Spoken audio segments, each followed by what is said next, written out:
mar eduoko mar penj mar higa 2022 mano penj mar klas 12 wacha koda skul mar Nyambaria. Skul mar Nyambaria nitiere kaunti ma Nyamira ka bende jopuonjre 28 oyudo A plain, jopuonjre 383 oyudo A-, jopuonjre 76 oyudo B+ ka japuonjre achiel kende emoyudo B plain mane japuonjre mogik e skul no. Mago jopuonjre go duto 488 dhi e mbalariany.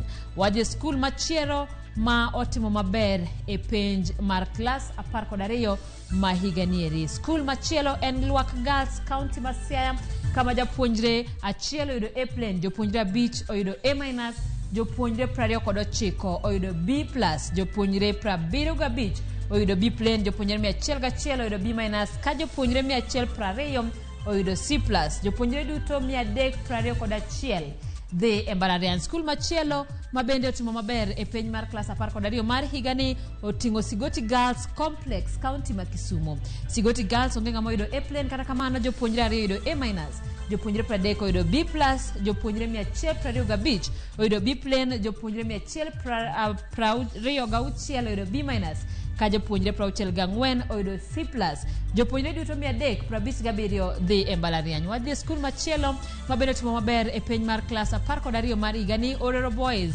manitiere kaunti ma Homa Bay. Jauchiel kata jopuonjre 6 oyudo A plain, jopuonjre 66 oyudo A-, jopuonjre 158 oyudo B+, jopuonjre 159 oyudo B plain. B- nitie kod jopuonjre 79 ka jopuonjre 10 oyudo C+, duto 478 dhi e mbalariany. Bende skul ma bende timo maber machielo en skul mar Kanga Boys High School manitiere kaunti ma Migori ka jopuonjre 49 oyudo A plain, jopuonjre 90 oyudo A-, jopuonjre 87 oyudo B+, jopuonjre 88 oyudo B plain, jopuonjre 30 oyudo B-, ka jopuonjre 10 oyudo C+, jopuonjre duto 354 dhi e mbalariany. Skul machielo en Mbita Boys High School County ma Homa Bay.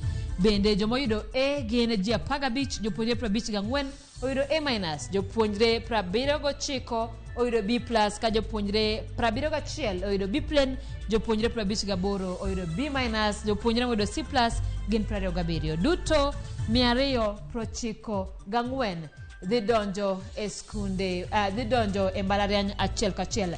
Nyako Ramogi mano kaluwore koda lipot ma wan godo. Ang'eyo nitiere skunde mamoko ma bende timo maber, ma bende kaka wayudo duoko magi e kaka wabiro leronu. Kao kamano